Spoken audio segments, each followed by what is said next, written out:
அஸ்ஸலாமு அலைக்கும் வரஹ்மத்துல்லாஹி வபரகாத்துஹு. அல்ஹம்துலில்லாஹ். ஒவ்வொரு ஒற்றைப்படை இரவு கடக்கும் போதும் இன்னைக்கு லைலத்துல் கத்ரா இருக்கும், இன்னைக்கு லைலத்துல் கத்ரா இருக்கும் அப்படின்னு நம்ம நினைச்சுதான் அந்த ஒற்றைப்படை இரவை கடக்கும். அல்ஹம்துலில்லாஹ். அப்போ அந்த லைலத்துல் கதிருக்கான அடையாளத்தை நம்ம என்ன கண்டுபிடிக்கலாம் அப்படின்னு ரசூல் ஸல்லல்லாஹு அலைஹி வஸல்லம் நமக்கு சொல்லி கொடுத்திருக்காங்க. ஈவன் அல்லாஹ் கூட குர்ஆன்ல சொல்றான். நமக்கு தெரியும் சூரா கதிர்ல என்ன பேசுறான் அப்படின்னு. அல்ஹம்துலில்லாஹ். அல்லாஹ் சொல்றான் அங்க வந்து சலாமுன் ஹிய ஹத்தா மத்லஇல் ஃபஜ்ர் அப்படின்னு சொல்றான். சோ ஃபஜர் வரைக்கும் ஒரு சலாம் அமைதி உண்டாகும் அப்படின்னு. அமைதினா என்ன? யூஸ்வலாவே நைட்னா அமைதியா தான் இருக்கும். எந்த சச்சரவு அதெல்லாம் எதுவும் இருக்காது. ஆனா அன்னைக்கு நைட்டு ஸ்பெஷல் ஒரு சலாம் இருக்கும், ஒரு அமைதி இருக்கும் அப்படின்றத நம்மளால உணர முடியும். ஒவ்வொரு பர்சனுமே இதை உணர முடியும். யார் உணர முடியும்? தூங்கி எழுந்துச்சிட்டு காலையில பார்த்தா சலாம் இருக்குமா? இல்ல. யார் உண்மையாவே லைலத்துல் கத்ர் அடையணும்னு ஒவ்வொரு ஒற்றைப்படை இரவுகளையும் ஒவ்வொரு கடைசி 10 நாட்கள்லயும் தேடுறாங்களோ அவங்களால அதை உணர்ந்துக்க முடியும். இன்னைக்கு ரொம்ப பீஸ்ஃபுல்லா இருக்கு, அமைதியா இருக்கு அப்படின்னு. அல்ஹம்துலில்லாஹ். அந்த அமைதியை அல்லாஹ் ஏற்படுத்தும். அது மட்டும் இல்லாம இங்க வந்து தனஸ்ஸலுல் மலாயிகா ரூஹ் வராங்க இல்லையா? சோ நிறைய மலக்கள் வருவாங்க, நிறைய ரூஹ் வருவாங்க. அதனால ஒரு கன்ஜஷன் உண்டாகும். கன்ஜஷன் உண்டாகும் அப்படின்னா ஒரு மாதிரி மூச்சு அடைக்கிறது அந்த மாதிரி இல்லை. இந்த பூமியே வந்து ஒரு மாதிரி பாசிட்டிவ் வைப்ரேஷனால நிரம்பி போயிருக்கும். ஏன் அப்படின்னா மலக்குகள் எல்லாருமே ஒரு தீங்கு கூட செய்யாதவங்க. தீங்குனா அவங்களுக்கு அனுமதிக்கப்படலை, அவங்க வந்து அதை செய்யவும் மாட்டாங்க. எல்லாம் என்ன கட்டளையிடுறானோ அதை மட்டும்தான் செய்வாங்க, நன்மையை மட்டுமே செய்யக்கூடியவங்க. இப்ப இந்த மலக்குகள் ஃபுல்லா எங்க இருந்து வர்றாங்க? பைத்துல் இஸ்ஸா இல்ல சிதறத்துல் முன்தகால இருந்து அப்படியே ஃபுல்லா இறங்கி வராங்க. 7 வானத்துக்கு மேல சிதறத்துல் முன்தகா இருக்கு. அங்க மலக்குகள் மட்டும்தான் ஆக்சஸ் பண்ண முடியும், அவங்க போயிட்டு வருவாங்க. அந்த 7 வானத்துக்கு கீழே ஜிப்ரீல் அலைஹிஸ்ஸலாமுடைய இடம் வந்து அதுதான் சிதறத்துல் முன்தகா, உயர்ந்த இடம். அந்த இடத்துல இருந்து கீழே 7 வானத்துக்கு வராங்க. ஒருத்தவங்க 2 பேர் இல்ல, பல்லாயிரம் கோடி மலக்குகள். சோ அவ்வளவு மலக்குகளும் வந்து இங்க இருக்காங்க. சோ அப்படி இருக்கும்போது என்ன ஏற்படும் அப்படின்னா ஒரு வகையான ஒரு பாசிட்டிவான ஒரு வைப்ரேஷன் நிகழும். சொல்லுவாங்களே ஒரு இடத்துக்கு போனாலே ஒரு மாதிரி அமைதியா பீஸ்ஃபுல்லா ரொம்ப சந்தோஷமா இருந்துச்சுன்னா அந்த நைட்டு ஒவ்வொரு லைலத்துல் கத்ர்லயும் நம்ம உணர்வோம் இன்ஷா அல்லாஹ். அதை நீங்க வந்து ஒவ்வொரு நைட்டுமே நீங்க இருந்து உண்மையாவே இருந்து அல்லாஹ் கிட்ட துவா செஞ்சு எங்களுக்கு லைலத்துல் கத்ரக்கூடிய நன்மைகள் கூட அல்லாஹ் அந்த நாள்ல எங்களுக்கு 83 வருஷத்துக்கு மேல தாண்டி இருக்கக்கூடிய அந்த இபாதா செஞ்சதுக்கான கூலி எங்களுக்கு கூட அல்லாஹ் நம்ம ஒவ்வொரு நைட்டும் கேட்டுட்டு இருந்தோம் அப்படின்னா, அந்த நம்பிக்கையோடு நம்ம தொழுதுட்டு இருந்தோம் அப்படின்னா அதை நம்மளால ஃபீல் பண்ண முடியும். சுப்ஹானல்லாஹ். என்னது? ஃபர்ஸ்ட் பீஸ், அமைதி, ஒரு விதமான ஒரு ஸ்பெஷல் அமைதி. ரெண்டாவது மலக்குகள் அவ்வளோ இறங்குறனால ஒரு பாசிட்டிவ் வைப்ரேஷன், நமக்குள்ளே இருக்கக்கூடிய கவலைகள்லாம் நீங்குற மாதிரியும் நமக்குள்ளே ஒரு லேசான ஒரு நினைப்பு இருக்கிற மாதிரியும் கெட்ட தாட்ஸோடைய கெட்டதை பத்தி நினைக்கக்கூடிய எல்லா விஷயங்களும் அப்படியே குறைஞ்சு இருக்கிற மாதிரி நம்மளால ஃபீல் பண்ண முடியும். இது குர்ஆன்ல அல்லாஹ் சொல்லி காட்டுறது. ரசூல் ஸல்லல்லாஹு அலைஹி வஸல்லம் 2 அடையாளங்களை சொல்றாங்க. என்ன அப்படின்னா அந்த இரவு ரொம்ப எக்ஸ்ட்ரீமா இருக்காது, எக்ஸ்ட்ரீம் கோல்டாவும் இருக்காது, எக்ஸ்ட்ரீம் ஹாட்டாவும் இருக்காது அப்படின்னு சொல்லி காட்டுறாங்க.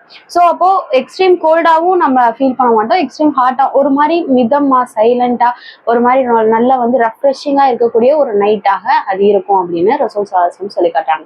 இன்னொரு அடையாளம் என்ன அப்படின்னா லைலத்துல் கத்ர் அடைஞ்சு முடிஞ்சதுக்கு அப்புறம் அந்த ஃபஜ்ர் எப்படி இருக்கும்? ஏன்னா ஹி ஹத்தா மக்லைல் ஃபஜ்ர் வரை இருக்கும்னு சொல்றான் இல்லையா அல்லாஹ். ஸோ அந்த ஃபஜ்ர் எப்படி இருக்கும் அப்படின்னா அந்த சன், அந்த சூரியன் வந்து ரொம்ப சாஃப்டா இருக்கும், நம்ம கண்களால அதை பார்க்க முடியும் அப்படின்னு ரசூல் ஸல்லல்லாஹு அலைஹி வஸல்லம் நமக்கு சொல்லி காட்டுறாங்க. ஸோ ஒவ்வொரு நாளும் மறுநாள் நம்ம செக் பண்ணலாம் இந்த லைலத்துல் கத்ர் அடைஞ்சிருக்குமான்னு. அதை எப்ப செக் பண்ண முடியும்? நைட்டு ஃபுல்லா தூங்கி எழுந்துட்டு காலையில எழுந்துச்சு கண்டிப்பா செக் பண்ண முடியாது. நைட்டு ஃபுல்லா இபாதால ஈடுபட்டு, இபாதா அப்படின்னா என்ன? தொழுகையில, துவால, ஜிக்ர்ல, குர்ஆன்ல, இல்ல நல்ல அமல்கள் செய்யறதுல, சதகால எல்லாத்தையும் செஞ்சு இபாதால ஈடுபட்டு நம்ம நைட்டெல்லாம் முழிச்சிருந்து அல்லாஹ்வை வணங்கி மறுநாள் நம்ம ஃபஜ்ரை பார்த்தோம் அப்படின்னா இந்த ஒரு 2 அடையாளங்களும் நம்மளால ஃபீல் பண்ண முடியும். ரசூல் ஸல்லல்லாஹு அலைஹி வஸல்லம் சொன்ன 2 அடையாளமும் சரி, அல்லாஹ் சொன்ன 2 அடையாளங்களும் சரி நம்மளால லைலத்துல் கத்ர்ல உணர முடியும். நிச்சயமாக உணர முடியும், உண்மையாகவே நம்ம அந்த லைலத்துல் கத்ரை தேடி இருந்தா. இப்ப இன்கேஸ் அல்லாஹ் வந்து லைலத்துல் கத்ரை நமக்கு அறிவிச்சு கொடுத்துருந்தான்னு வச்சுக்கோங்களேன். ரசூலுல்லாஹ்க்கு அறிவிச்சு கொடுத்தான்ல, ஆனா அதுக்கப்புறம் அது மறக்கடிக்கப்பட்டுருச்சு. அப்போ உண்மையாவே நமக்கு அறிவிச்சு கொடுத்துருந்தான் அப்படின்னா நம்ம என்ன செஞ்சிருப்போம்? உண்மையா சொல்லுங்க, என்ன செஞ்சிருப்போம்? அந்த ஒரு நாள் மட்டும்தான் தொழுதுருப்போம் இல்லையா? அப்போ அல்லாஹ் வந்து எனக்கு ஒரு நாள் வேணாம், எல்லாமே 10 மடங்கா கிடைக்கணும்னு நமக்கு அல்லாஹ் விரும்புறான். ஏன்? யூஸ்வலாவே நம்ம ஒரு நன்மை செஞ்சா அதுக்கு 10 மடங்கு, ரமதான்ல ஒரு ஒரு எழுத்து ஓதுனா அதுக்கு 10 நன்மை, ஒரு நன்மை இல்ல 10 மடங்கு நன்மை. சோ இந்த மாதிரி நமக்கு ஒன்னா கொடுக்கணும் நல்லா விரும்பவே மாட்டான், எப்பவுமே 10 கொடுக்கணும். இப்ப நமக்கு ஒரு பிள்ளை சாக்லேட் கேக்குது அப்படின்னா ஒரு சாக்லேட் தான் கொடுப்போம். ரொம்ப அன்பு வச்சிருக்கோம் அப்படின்னா நம்ம என்ன செய்வோம், நிறைய சாக்லேட் வாங்கி கொடுப்போம். சோ அந்த மாதிரி அல்லாஹ் நம்ம மேல அதிகமா அன்பு வச்சனால நன்மையை அதிகமா கொடுக்கணும்ன்றனால 10 மடங்கு ஆக்கி கொடுக்கணும் அப்படின்றத அல்லாஹ் விரும்புறான். அப்போ ஒரு நைட்டு நம்ம தொழுகாம 10 நாட்கள் நம்ம தொழுகும் போது அது 10 மடங்கா நமக்கு அது திரும்ப கிடைக்கும். அதற்காக தான் அந்த 10 நாளையும் அல்லாஹ் லைலத்துல் கத்ர் தேட சொல்லியிருக்கான், ரசூல் ஸல்லல்லாஹு சொல்லியிருக்காங்க. சோ அப்ப நம்ம பிக்ஸ் பண்ணக்கூடாது, இன்னைக்கு 23 இன்னைக்கு தான் லைலத்துல் கத்ர், 25 இன்னைக்கு தான் லைலத்துல் கத்ர், 27 இன்னைக்கு தான் லைலத்துல் கத்ர்.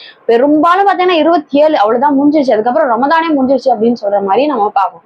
ஆனா 27 29 இருக்கு.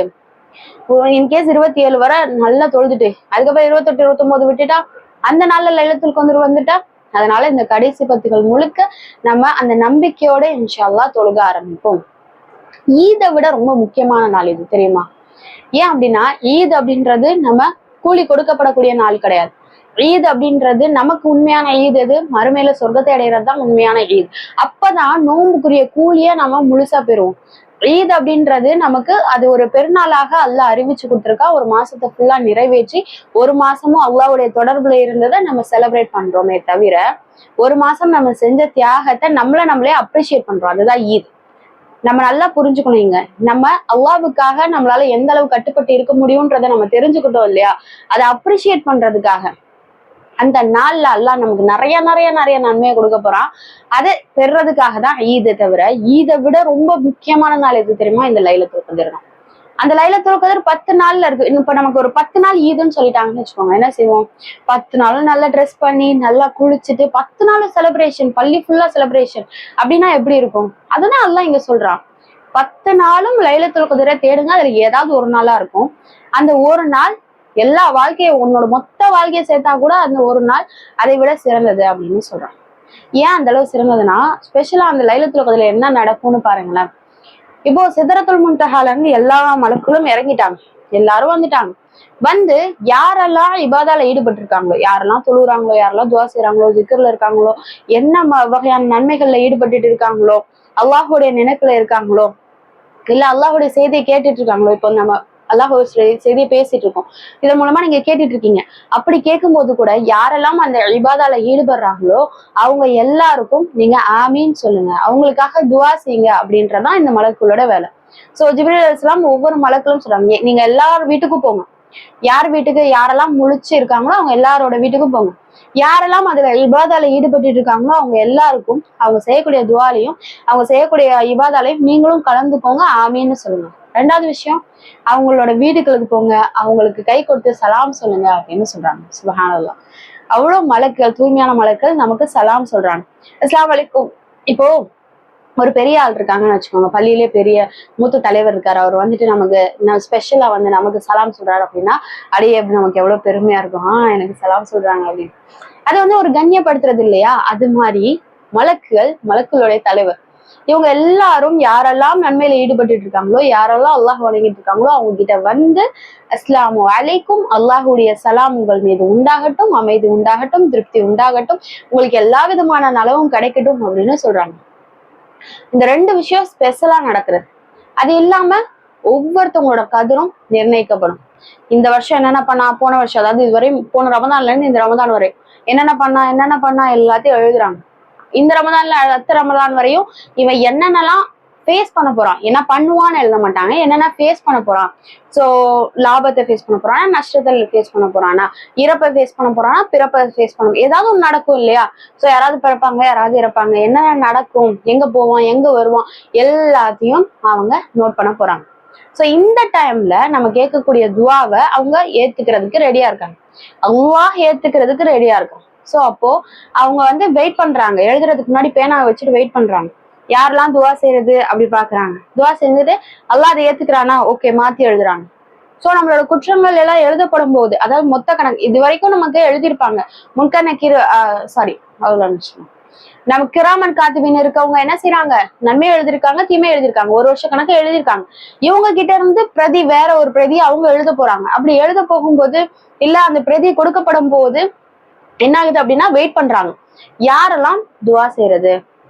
அல்லாஹும்ம இன்னக அஃபுவுன் துஹிப்புல் அஃப்வ ஃபஅஃபு அன்னா. அழிச்சிருங்க, இந்த பாவத்தை அழிச்சிருங்க. அல்லாஹ் ஏத்துக்கிட்டானா இதை அழிச்சிருங்க. யா அல்லாஹ் எங்களுக்கு இனிமேல் வரக்கூடிய வாழ்க்கையில எங்களுக்கு நேர்வழியில் நடத்த அல்லாஹ், நேரான பாதையில் இருக்கவை அல்லாஹ் அப்படின்னு சொல்றாங்களா? மாத்துங்க, அதுக்கு அந்த விதியை இவனுக்கு லேசாக்கி கொடுங்க அப்படின்னு அங்க மாத்தி எழுத போறாங்க. ஏன்னா அல்லாஹுடைய கட்டளையின் படி. சோ அந்த நாள்ல நம்ம எப்படி இருக்கணும் அப்படின்றத புரிஞ்சுக்கணும். அதே மாதிரி லைலத்துல் கதிர்ல நம்ம முக்கியமா எதுக்காக இந்த லைலத்துல் கதிர்? குரான் இறக்கப்பட்டதுனாலதான். அப்ப அந்த குரானுடைய தொடர்பு நமக்கு என்ன இருக்கு அப்படின்றதையும் நம்ம பார்க்கணும். சோ குரான் பாத்தீங்க அப்படின்னா 23 வருஷ காலமா இறக்கப்பட்டது. ஆனா குரான் இங்க இறக்கப்பட்டுச்சு அப்படின்னு அல்லாஹ் ஒரே ஒரு நைட்டை சொல்றான். அப்ப 23 வருஷமும் சேர்த்து ஒரு நைட்டா சொல்றானா? இல்ல. அதையும் நம்ம புரிஞ்சுக்கணும். என்ன அப்படின்னா ஒரிஜினல் பிரதிநிதி, அதாவது ஒரிஜினல் பிரதின்னு சொல்லுவோம், அதாவது ஒரிஜினல் பிரிண்ட், அது எங்க இருக்கு? லவ்ஹுல் மஹ்ஃபூஸ்ல அல்லாஹ் எழுதியிருக்கான். அங்க இருந்து இந்த சித்ரத்துல் முன்தஹா சொன்னமையா, மலக்குகளுடைய இடம், அதுக்கு மேல பைத்துல் இஸ்ஸா, அதாவது சித்ரத்துல் முன்தஹாக்கு கீழே 7 வானத்திற்கு கீழே பைத்துல் இஸ்ஸாவுக்கு முதல் வானத்துக்கு கொண்டு இறக்கப்பட்டது. அதுதான் நம்ம லைலத்துல் கத்ருடைய நாள். சோ அங்க இருந்து கொஞ்சம் கொஞ்சமா ரசூல் ஸல்லல்லாஹு அலைஹி வஸல்லம் 23 வருஷ காலம், 13 வருஷ காலம் மக்காலையும் 10 வருஷ காலம் மதீனாலையும் அவங்களுக்கு இறக்கப்பட்டது. இப்ப முதல் சூரா என்ன இறக்கப்பட்டது? நம்ம எல்லாருக்குமே தெரியும், சூரா அலக். இக்ரா அப்படின்ற முதல் வசனம் தான். இக்ரா அப்படின்னாலே கரா அப்படின்ற வேர்ட்ல இருந்து வந்தது. கரா அப்படின்னா என்னதுன்னா படிங்கன்னு அர்த்தம். படிங்க. தமிழ்ல பாத்தீங்கன்னா ஓதுங்கன்னு இருக்கும். ஓதுறதுன்னா என்னது? ஓதுறதுன்னா வேற ஏதோ வார்த்தை அப்படின்னு நம்ம நினைச்சுக்க கூடாது. ஓதுறதுன்னா படிங்கன்னு சொல்றான் அல்லாஹ். படிங்கன்னா என்ன அர்த்தம்? இத படிங்க, படிங்க, சிந்திங்க, யோசிங்க, பின்தொடருங்க அப்படின்றதுதான் அதுக்கான அர்த்தம். சோ அதுதான் ஃபர்ஸ்ட் கடமையா நமக்கு. அது வந்துச்சு. வந்ததுக்கு அப்புறம் இந்த குரான் முழுக்க சட்டங்கள் இறக்கப்படுது, கொஞ்சம் கொஞ்சமா இறக்கப்படுது. அதுக்கப்புறம் ஃபுல்லா நமக்கு நம்ம எப்படி வாழணும் அப்படின்றது இறக்கப்படுது. இந்த குரானை பத்தி பேசல என்னெல்லாம் அல்லாஹ் பேசுறான்? குரானை அல்லாஹ் ஹுதான்னு சொல்றான், அதாவது நேரான பாதையை காட்டக்கூடிய ஒரு வழி, ஹுதா. குரானை அல்லாஹ் திக்ர்னு சொல்றான், நினைவூட்டல். சோ ஏற்கனவே உனக்கு தெரியும், என்ன தெரியும்? உள்ளத்துல நம்ம நன்மைனா எது, தீமைனா எது, நன்மை ஏன் செய்யணும், நன்மை ஏன் செய்யக்கூடாது, மரணம் நம்ம கண்ணு முன்னாடி இருக்கு, மரணத்துக்கு அப்புறம் ஒரு வாழ்க்கை இருக்கு, இதெல்லாம் நமக்கு பித்ராவாவே உள்ள கொடுக்கப்பட்டது. பித்ரா அப்படின்னா நமக்கு எல்லாமே அறிவிக்கப்பட்டு இருக்கு. சோ அப்ப குரான் அது ஜிக்ர், நினைவூட்டலாதான் வருது. சோ அது முன்னாடி இருக்கக்கூடிய வேதங்கள்லயும் சொல்லப்பட்டது. எதுல? தௌராத்துல, இன்ஜில்ல, சபூர்ல, எல்லாத்துலயும் சொல்லப்பட்டிருந்தது. அதோடைய நினைவூட்டல், நம்ம உள்ளத்துல இருக்கிறதுக்கூடிய நினைவூட்டல். அப்போ நேர்வழியை கொடுக்கக்கூடியது, நினைவூட்டலா இருக்கக்கூடியது குர்ஆனை ஷிஃபான்னு சொல்றோம். இங்க நம்ம இந்த விஷயத்த ரொம்ப முக்கியமா கவனிக்கணும். இப்போ லைலத்துல் கதிர் நமக்கு நன்மை நன்மை நன்மைன்னு நிறைய பேசுறோம். குர்ஆன் தான் ஷிஃபா. இப்ப நம்ம ஒரு வருஷம் பயங்கரமான நோயில கஷ்டப்பட்டுட்டு இருக்கலாம், இல்ல இனிமேல் நமக்கு நோய் வரப்போகுதுதா இருக்கலாம். இந்த இடத்துல நடுவுல குர்ஆன் வந்துருச்சு அப்படின்னா அது ரெண்டுக்கும் ஷிஃபாவாக அமையும். அல்ஹம்துலில்லாஹ். இது எல்லாரும் தெரிஞ்சுக்கோங்க. இந்த ஒரு விஷயத்த நம்ம குடும்பங்களையும் சரி மத்தவங்களுக்கும் சரி எடுத்து சொல்லுங்க. என்ன அப்படின்னா குர்ஆன் தான்ப்பா ஷிஃபா. நீ ஒரு மாத்திரையை போடுறியா, ஒரு டானிக் குடிக்கிறியா, ஒரு டாக்டர்கிட்ட போறியா, முன்னாடி ஃபர்ஸ்ட் குர்ஆனை வை. அதுவும் இந்த குர்ஆனுக்குரிய நாள்ல குர்ஆனை எடுத்து வை. 10 நாளும் குர்ஆன் கூட தொடர்பு படுத்து. உன்னோட உள்ளத்தை அது என்ன இருக்குன்றத படிக்க ஆரம்பி, தெரிஞ்சுக்க ஆரம்பி, அதை பின்தொடர ஆரம்பி. அது இதுவரையும் இருக்கக்கூடிய நோய்கள்ல இருந்து நம்மளை வெளியே கொண்டு வரும். இனிமேல் வரக்கூடிய நோயில இருந்து நம்மளை பாதுகாக்கும். அது பிசிக்கல் ஏல்மெண்ட் மட்டும் கிடையாது, அதாவது உடல் ரீதியா வரக்கூடிய நோய் மட்டும் கிடையாது, மன ரீதியா வரக்கூடிய நோய். 2 விதமான நோய்க்கும், மன ரீதியான நோய்க்கு மட்டும்தான் குர்ஆன்ல ஷிஃபா இருக்கா? உடல் ரீதியான நோய்க்கும் ஷிஃபா இருக்கு. அப்போ உடல்ல ஒரு நோய் வருதா, ஃபாத்திஹாவை ஓதுறோம், குல் சூராஸ் எல்லாத்தையும் ஓதுறோம், ஆயத்துல் குர்சி ஓதுறோம், பக்ராவுடைய கடைசி 2 வசனங்களை ஓதுறோம், அல்லாஹ் ஷிஃபாவை கொடுப்பான் அந்த இடத்துல. மன ரீதியான நோய் வருதா, அதை எடுத்து பாக்குறோம், படிக்கிறோம், படிச்சு அதை உள்ளத்துல இருக்கிறத தெரிஞ்சுக்கிறோம், நம்மளோட உள்ளத்தை மாத்துறோம், மன ரீதியான நோய் போகும். இப்போ இன்னைக்கு நம்ம ஃபேஸ் பண்றது எல்லாமே மன ரீதியான பிரச்சனை தான். அதிகமான கோபம் வர்றது, ஸ்ட்ரெஸ் இருக்குது, ஆன்சைட்டி இருக்குது, டிப்ரெஷன் இருக்குது, ஒரு மாதிரி ஃப்ரஸ்ட்ரேட்டடா இருக்கிறது, யாரை பார்த்தாலும் கடுப்பா இருக்கிறது, எதுக்கு வாழ்றோன்னே தெரியாம இருக்கிறது, எல்லாமே கஷ்டமா இருக்கிறது, இந்த மாதிரி சொல்லிக்கிட்டே போகலாம். அதெல்லாம் போய் நான் ஒரு நாளாவது நிம்மதியா இருக்கணும் அப்படின்னு தேடாத மனுஷங்க யாராவது இருக்காங்களா? அந்த மாதிரி மனிதர்கள் யாருமே இல்லை. இருந்தா நீங்க கமெண்ட் போடுங்க. நான் அந்த மாதிரிலாம் தேடுறதே கிடையாது ஒரு நாள் கூட அப்படின்னு. அந்த மாதிரி எந்த மனிதரும் இருக்கவே முடியாது. அப்போ எல்லா மனிதரும் இந்த விஷயங்களை தேடிட்டு இருக்காங்க அப்படின்னா அது குர்ஆன்ல தான் இருக்கு. இது ஷிஃபா. அந்த ஷிஃபா நமக்கு கிடைச்சிருக்கு. அது ஷிஃபாவுடைய நாள் வர அப்போ நம்ம என்ன செய்யலாம், அதை புரிஞ்சு கொள்ளக்கூடிய பாக்கியத்தை எங்களுக்கு கூட அல்ல அப்படின்னு துவா செய்யலாம். அதை நம்ம நிறைய படிக்க ஆரம்பிக்கலாம், அதை தெரிஞ்சுக்க ஆரம்பிக்கலாம், அது தொடர்பான பயான்களை அதுக்கான அறிவுரைகளை கேட்க ஆரம்பிக்கலாம் இன்ஷா அல்லாஹ். சோ இதுவரையும் நம்ம கடந்து வந்த நோயை நீக்கக்கூடியதாகவும் இந்த நாள் இருக்கு. இனிமேல் வரக்கூடிய நோயில இருந்து நம்மளை பாதுகாக்கக்கூடியதாகவும் இந்த நாள் இருக்கு அப்படின்றத நம்ம கண்டிப்பா தெரிஞ்சுக்கணும். அதுக்கப்புறம் இந்த குர்ஆனை பற்றி எல்லாம் பேசல என்ன சொல்றான், குர்ஆன் ரஹ்மா அப்படின்னு சொல்றான். ரஹ்மத்னா என்னது? ஃபர்ஸ்ட் ஆஃப் ஆல் ரஹ்ம்னா அருட்கொடை. இப்போ நமக்கு ஒரு குழந்தை பிறக்க போகுது, அல்ஹம்துலில்லாஹ், அது எவ்வளவு பெரிய அருட்கொடை. நம்ம ஒரு புது வீடு வாங்க போறோம், அதை என்னன்னு சொல்லுவோம், அதுவும் ரஹ்மா தான். நமக்கு ஒரு செல்வம் கிடைக்க போகுது, இப்போ ஒரு 10 பவுன் செயின் வாங்க போறோம், இது ரஹ்மா. இதை விட பெரிய ரஹ்மா இந்த குர்ஆன். சோ அப்ப இதெல்லாம் இருக்கிறது எனக்கு எப்படி எனக்கு பெருமை ஏற்படுத்துமோ, எப்படி என்னுடைய மதிப்பை உயர்த்துமோ, அது மாதிரி இந்த குர்ஆன் நம்ம கிட்ட இருக்கு, நம்மளோட மதிப்பை உயர்த்தக்கூடியதாக இருக்கு. சோ குர்ஆன் ரஹ்மா, அதை நம்ம உணரணும், அதை உணர்ந்து அதை படிக்க ஆரம்பிக்கணும். ஏன்னா அல்லாஹ் குர்ஆன்ல சொல்லி காட்டுறான், இந்த குர்ஆனை ஒரு மலை மேல இறக்கிருந்தேன்னா அது பயத்தால அது நொறுங்கி இருக்கும்னு சொல்றான். அப்படிப்பட்ட விஷயங்கள் வெயிட்டான அவ்வளோ அல்லாஹுடைய ரஹ்மத் பொருந்திய வார்த்தைகள், மனிதன் இதை ஏற்றுக்கொண்டான் அப்படின்னு அல்லாஹ் சொல்றான். சோ அப்போ அதை தொடர்ந்து பார்ப்போம், அதுல என்னதான் இருக்கு, இவ்வளவு சொல்றாங்கல்ல, அதுல என்னதான் இருக்கு, படிப்போம், படிச்சு தெரிஞ்சுப்போம், அதன் மூலமா நம்ம வாழ்க்கையை மாத்திப்போம் இன்ஷா அல்லாஹ். குர்ஆனுக்குரிய நாள்ல நம்மளுடைய வாழ்க்கை குர்ஆனாகவே மாறுறதுக்கு நியத் செய்வோம். ஏன்னா ரசூல் ஸல்லல்லாஹு அலைஹி வஸல்லம் பற்றி ஆயிஷா ரதியல்லாஹு கேக்குறாங்க, ஆயிஷா ரதியல்லாஹு, ரசூலுல்லாஹ்வுடைய வாழ்க்கை எப்படி இருந்துச்சு, அவங்க கண்ணியமா வாழ்ந்தாங்க, அவங்க அப்படி வாழ்ந்தாங்க, அவங்க இப்படி வாழ்ந்தாங்க அப்படின்லாம் டிஸ்கிரைப் பண்ணல. ஆயிஷா ரதியல்லாஹு திரும்ப ஒரு கொஸ்டின் கேக்குறாங்க, நீங்க குர்ஆனை படிக்கலையா அப்படின்னு கேக்குறாங்க. ஆமா, நாங்க குர்ஆனை படிச்சிருக்கோமே அப்படின்னு. ரசூல் ஸல்லல்லாஹு அலைஹி வஸல்லம் வாழ்க்கை குர்ஆனாகவே இருந்தது அப்படின்னு சொன்னாங்க. அதுல இருக்கா, என்ன சொல்லப்பட்டிருக்கோ அதுதான் அவங்களோட வாழ்க்கை அப்படின்னு. அப்ப நம்மளும் இன்ஷா அல்லாஹ் இந்த குர்ஆனுடைய நாள்ல ஒரு நியத் வைப்போம், இனிமேல் நம்மளோட வாழ்க்கை குர்ஆனாக இருக்கணும், குர்ஆன்ல என்ன சொல்லப்பட்டிருக்கோ அது மாதிரி என்னோட வாழ்க்கையை அமைச்சுக்கணும்னு ஒரு பெரிய நியத்தோட இன்ஷா அல்லாஹ் இந்த ஒற்றைப்படை நாட்கள்ல அதிகமா இபாதால ஈடுபடும். நீ இதை பண்ணுங்க அதை பண்ணுங்க அப்படின்னு நான் சொல்லவே மாட்டேன். நம்மளோட உள்ளத்துக்கு தெரியும் அல்லாஹ்வுக்கு நெருக்கமான செயல்கள் எது அப்படின்றது தெரியும். நம்ம ஒண்ணுமே செய்ய வேண்டாம், அப்படியே போய் அமைதியா உட்கார்ந்து நான் செய்யறதெல்லாம் சரியா, நான் போற பாதை சொர்க்கத்துக்கு தான் கொண்டு போகுமா, என்னோட ரப்பு என்ன நேசிக்கிறானா, என்னோட ரப்பு நேசிக்கிறதுக்கு நான் என்ன செய்யணும் அப்படின்னு யோசிச்சாலும் அதுவும் இபாதா தான். அல்லாஹ்வுக்கு அதிகமா நன்றி சொல்றேன்னா, யா அல்லாஹ் எனக்கு எவ்வளவு நீ கொடுத்துருக்க அல்லாஹ் சுப்ஹானல்லாஹ் அப்படின்னு சொல்றேன்னா அதுவும் இபாதா தான். சோ உள்ளத்துல ஏற்படக்கூடிய எண்ணங்கள், வாயில சொல்லக்கூடிய வார்த்தைகள், ஒரு பார்வை, நம்மளுடைய செயல்கள், குர்ஆனை ஓதுறது, குர்ஆனை படிக்கிறது, குர்ஆன் விளக்கத்தை தெரிஞ்சுக்கிறது, குர்ஆனை பற்றி பேசுறது, குர்ஆனை எடுத்துரைக்கிறது, இது எல்லாமே, அப்புறம் தொழுவுறது, நின்னு தொழுவுறது, கையை ஏந்தி அல்லாஹ் கிட்ட துவா செய்யறது, ஒரு கண்ணீர் விட்டு இவ்வளவு பாவத்தை செஞ்சுட்டேனே, இது செஞ்சுட்டேனே, அதை செஞ்சுட்டேனே அப்படின்னு அல்லாஹ் கிட்ட ஒப்புக்கொள்றது, அதுக்கப்புறம் பாவம் எனக்கு கேட்கறது, இது எல்லாமே இபாதா தான். அந்த இபாதால முழுசா ஈடுபடுவோம் இன்ஷா அல்லாஹ். இந்த லைலத்துல் கத்ருடைய நன்மைகள் அத்தனையும் பெற்ற மக்களாக, இன்னும் அதிகமான நன்மைகளை பெற்ற மக்களாக அல்லாஹ் உங்களையும் என்னையும் ஆக்கி அருளட்டும். வாஹிர் தவானா அல்ஹம்துலில்லாஹி ரப்பில் ஆலமீன். அஸ்ஸலாமு அலைக்கும் வரஹ்மத்துல்லாஹி வபரகாத்துஹு.